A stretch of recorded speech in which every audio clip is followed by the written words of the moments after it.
Hi there, welcome to today's episode of Tarot Tube. I'm shooting from my new studio, so forgive any technical difficulties we might have as it's all very new. Not that that's any different than the normal broadcast. As you can see today, I am in sort of this ethereal energy background. That's the green screen. I guess you could say totally unnecessary for what we're trying to accomplish with this live stream, but hopefully we can figure out a format that works really well. And it's nice to have the good lighting. Also interesting to learn, the Canon EOS Rebel doesn't really do very good for live shooting.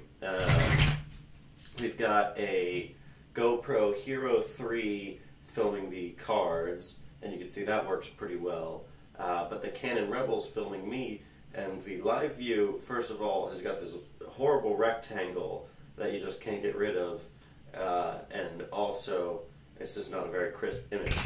It takes great videos otherwise, but live it's not very good. So maybe next time we'll be filming this on my iPhone. Alright, so let's go ahead and do a read. Today we're doing it a little bit late since I slept in this morning and I had some trouble getting this whole studio set up, and I'm sure that's very disappointing to my 1 or 2 fans, but well, better late than never, So my theme for today is going to be sort of more of like a general read for the new year. It's December 17th. We're coming up around New Year's Day, and a lot of people are making plans for the new year. A lot of businesses are making plans, and a lot of things might change. It's a new year. Hopefully, it works better politically, and so we'll do the read about that. All right, here we go. First card. This is past. Probably is referring to 2017. Okay, 8 of Cups. 8 of Cups is all about starting a journey. Here you can see he's walking on some rough terrain. We've got a full moon, which indicates sort of like an acquisition of divine knowledge. It represents having completed the transition to the full moon, and now we have access to some knowledge that we didn't otherwise have. This might have been things that we learned in 2017 that we're going to be able to use on our journey in 2018. This might have been knowledge that came from the culmination of everything we've done so far, and hopefully it bodes well for this upcoming year. Cups generally have to do with emotions. They generally have to do with connectivity and internal focus. It's worth pointing out that this person's going on this journey alone, so you may be beginning the new year as a single person, and maybe you need to spend some time sort of just living on your own, but because the cups signify emotion, there might be some good connections coming up in the next year. So here we go. Queen of Wands. So Queen of Wands is the queen of action.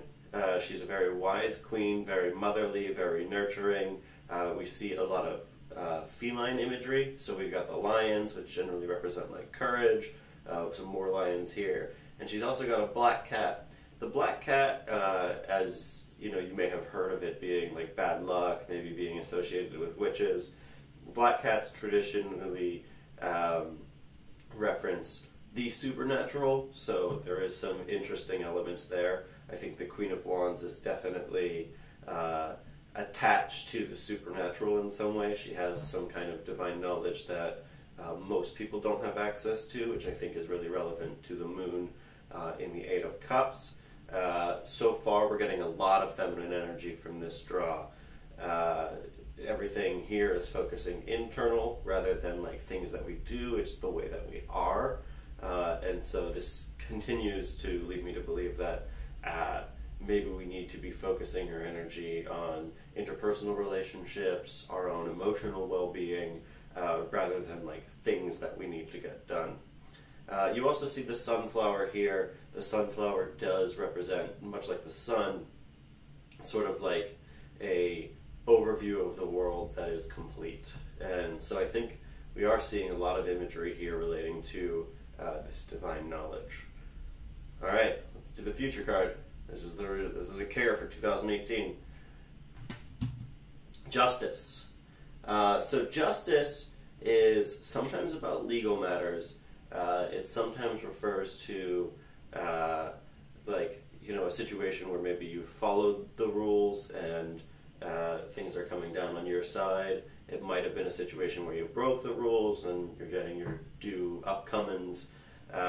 In justice, you see one hand has a sword right here, and the other hand has the scales of justice. This is a card about balance. It brings to mind both temperance and the two of swords, which are both relatively similar, but justice is a more thorough completion of that.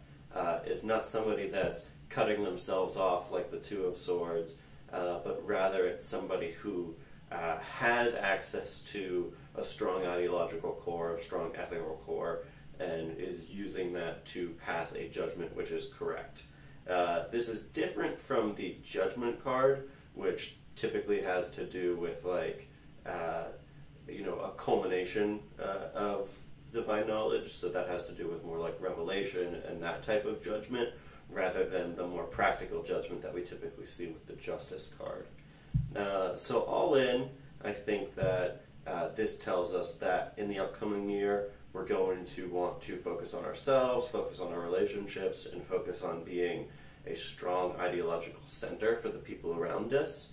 And I think it generally bodes well. Hopefully, with this justice card, we can see some improvements in the ethical deliverance of our society as a whole.